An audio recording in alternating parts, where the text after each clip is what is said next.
दूसरा अध्याय। नारद जी का तप करना, इंद्र द्वारा कामदेव को भेजना, कामदेव का असफल होकर लौटना। ऋषिगणों के ऐसे वचनों को सुनकर परम पौराणिक सूत जी महाराज अत्यंत प्रसन्न हुए और बोले, हे ऋषिगणों, जो प्रश्न इस समय मुझसे आपने किया है, यही प्रश्न एक समय देव ऋषि नारद जी ने अपने पितामह ब्रह्मा जी के सन्मुख किया था। देव ऋषि नारद जी को जो कुछ ब्रह्मा जी ने बताया था, वही सब मैं आपके सामने कहता हूँ। आप सभी ऋषिगण ध्यान पूर्वक सुनिए।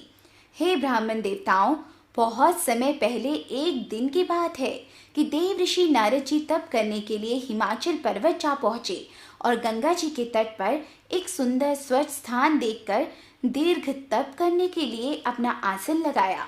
जब बहुत समय तप करते हो गया, तब उस समय इंद्रलोक के स्वामी श्री इंद्रदेव बहुत चिंतातुर हो गए। अपने मन में विचार करने लगे कि देवा ऋषि शायद मेरे सिंहासन के लिए दीर्घ तप करने लगे हैं, इसलिए मुझको अपने सिंहासन की रक्षा करने के लिए कोई विचार कर कदम उठाना चाहिए, अन्यथा मेरा ये सिंहासन देव ऋषि छीन लेंगे। इंद्रदेव ने उसी समय कामदेव से सहायता का वचन लिया। उन्होंने कहा कि हे इंद्रदेव, जाइए और नारद मुनि की तपस्या को भंग कर दीजिए। हे कामदेव, मैं तुम्हारी सहायता से आज तक कितनों के अहंकार को नष्ट कर चुका हूँ। इस समय भी मुझे एक कार्य के लिए तुम्हारी आवश्यकता है। देव ऋषि नारद इस समय हिमाचल के अंचल पर दीर्घ तप करने में लीन हैं। वे मेरे राज्य को छीन लेने का प्रयास कर रहे हैं। अतः तुम मेरे लिए हिमालय पर्वत पर जाकर देव ऋषि नारद के दीर्घ तप में विघ्न पैदा करो व उनके तप को नष्ट करो, जिससे उनका दीर्घ तप पूरा ना हो सके। देवराज इंद्र की बात सुनकर कामदेव ने अपनी सेना को तैयार किया। सेना सहित कामदेव जी ने देव ऋषि नारद जी के स्थान को प्रस्थान करने लगे। जब कामदेव नारद जी के पास पहुंचे तो उन्होंने नारद जी को उग्र तप में लीन देखा। तब तो कामदेव ने अपनी सेना तथा सहायक साजो सामान से वहां पर एक बहुत ही सुंदर उपवन का निर्माण किया, जिसमें शीतल सुगंध समीर बहने लगा। पक्षी मीठी मीठी वाणी में बोलने लगे। फिर काम कला में अत्यंत प्रवीण अप्सरा कामरतक भाव भाव प्रदर्शित करने लगी और कामो उत्तोषक गीत का गायन करने लगी। परंतु देव ऋषि श्री नारद जी की समाधि में किसी प्रकार का व्यवधान नहीं पड़ा। वे पूर्वत की भांति ही अपनी तपस्या में लीन हो रहे थे। इसमें श्री नारद जी की भी कोई महिमा नहीं थी, क्योंकि उक्त स्थान वही स्थान था जहाँ पर भगवान शंकर जी के तप को भंग करने के लिए पहले एक बार कामदेव आए थे तथा क्रोध में आकर शंकर जी ने कामदेव को भस्म ही कर दिया था। फिर रति वियोग के कारण कामदेव को पुनर्जीवित कर दिया था तथा कहा जाता है कि भविष्य में इस निर्मल स्थान पर कामदेव का कोई भी अस्त्र शस्त्र नहीं चल पाएगा, यहाँ से हमेशा असफल होकर ही रहेगा। अतः देवा ऋषि नारद भगवान शंकर जी की कृपा के कारण तप में पड़ने वाले विघ्न से बच गए। कामदेव दीर्घ तप को भंग न कर सका। जब इंद्र की सभा में जाकर कामदेव ने अपने असफल होने की बात बताई तो इंद्रदेव बड़े निराश हुए। वे भगवान शंकर जी के प्रताप को ना समझकर देव ऋषि नारद की अखंड तपस्या पर अपना महान आश्चर्य प्रकट करने लगे तथा उनकी प्रशंसा करने लगे। इधर नारद जी जब अपनी तपस्या को पूर्ण कर चुके थे तो कामदेव पर विजय पाने के कारण उनको महान गर्व उत्पन्न हुआ। नारद जी अपने अभिमान के सहित भगवान शंकर जी के पास पहुंचे और अपनी कामदेव पर विजय पाने की बात को बड़े अभिमान के साथ बताया। भगवान श्री शंकर जी देवा ऋषि नारद जी की बात को सुनकर मन ही मन मुस्कुराने लगे। फिर उन्होंने श्री नारद जी से कहा कि ऋषिराज, आप धन्य हैं कि जो आपने कामदेव पर विजय पाई है, परंतु आप अपनी इस विजय श्री को किसी से कहिएगा नहीं, विशेषत श्री विष्णु जी से उनके द्वारा पूछने पर भी ना सुनाइएगा। श्री सूत जी महाराज बोले, हे ब्राह्मण देवताओं, भगवान श्री शंकर जी के ऐसे वचन देवा ऋषि नारद को कर्ण प्रिय ना हुए, जबकि श्री शंकर भगवान ने तो श्री नारद जी के कल्याण हेतु ही ऐसी सीख दी थी, लेकिन श्री नारद जी उसको गलत समझ बैठे। देव ऋषि नारद श्री शंकर जी के पास से सृष्टि रचयिता श्री ब्रह्मा जी के पास पहुँचे तथा वहां पर भी बड़े अभिमान के साथ कामदेव पर विजय पाने की सफलता का बखान किया। तब तो सही जानकारी के लिए चतुर्मुखी ब्रह्मा जी ने तीनों लोकों के स्वामी कैलाशपति का स्मरण किया तथा असल मामले को समझा। ब्रह्मा जी ने भी देवर्षि नारद जी को उनके कल्याण के लिए ये वृतांत को ना बताने के लिए कहा तथा भगवान विष्णु से ना कहने के लिए आग्रह किया, परंतु नारद जी के मन में तो अहंकार उत्पन्न हो गया था। उनको इस समय अपने भले की बात कहाँ समझ आ रही थी। नारद जी ने समझा ये मेरी सफलता को ईर्ष्यावश देखकर किसी को ना बताने के लिए मना कर रहे हैं, इसलिए मैं अवश्य ही श्री भगवान विष्णु के पास जाऊंगा तथा उनको अपनी इस सफलता का समाचार बताऊंगा।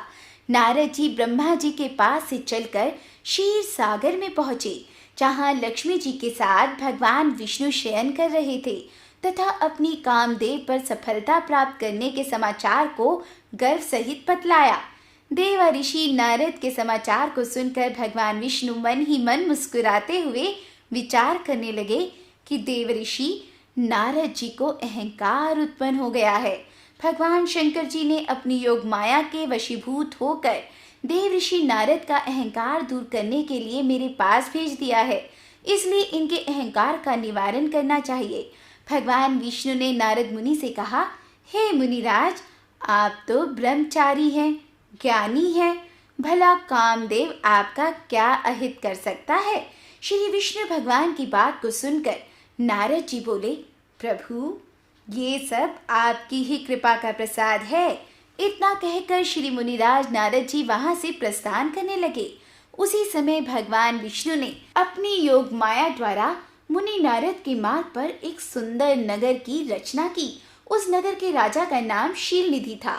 उसकी एक पुत्री थी, वह बहुत सुंदर थी, जिसका नाम विश्व मोहिनी था, जो कि अपने रूप और गुणों के सामने कोई अन्य सानी नहीं रखती थी। इधर उधर अपनी इच्छा सहित घूमने वाले श्री नारद जी जब उस महानगरी में पहुंचे तो उनको ज्ञात हुआ कि यहाँ के राजा शीलनिधि ने अपनी पुत्री विश्व मोहिनी के स्वयंवर की रचना कर रखी है और वहां पर उस दिन संसार के कोने कोने से अनेक देशों के राजा महाराजा स्वयंवर में भाग लेने के लिए आए हुए हैं। उस नगर के ऐसे समाचार को सुनकर नारद जी राजा शीलनिधि के महल में जा पहुंचे। वहां राजा ने देवर्षि नारद को बहुत सम्मान दिया। राजा ने अपने सिंहासन से उतरकर नारद जी को नतमस्तक होकर प्रणाम किया तथा अपने सिंहासन पर उनको आदर सहित बिठाया। राजकुमारी को बुलवाकर नारद के चरणों में शीश झुकवाया। देवर्षि नारद राजकुमारी विश्वमोहिनी के रूप लावण्य को देखकर तथा भगवान श्री विष्णु जी की योग माया द्वारा वशीभूत होने के कारण राजकुमारी पर मोहित हो गए। नारद जी ने राजकुमारी के लक्षणों को देखकर विचार किया कि इसका पति इस संसार में अजर अमर तथा अविनाशी होगा। ऋषि नारद जी पुत्री को आशीर्वाद देकर वहां से चले गए तथा अपने मन में विचार करने लगे कि मैं इस कन्या को वर लूं तो कितना अच्छा रहेगा।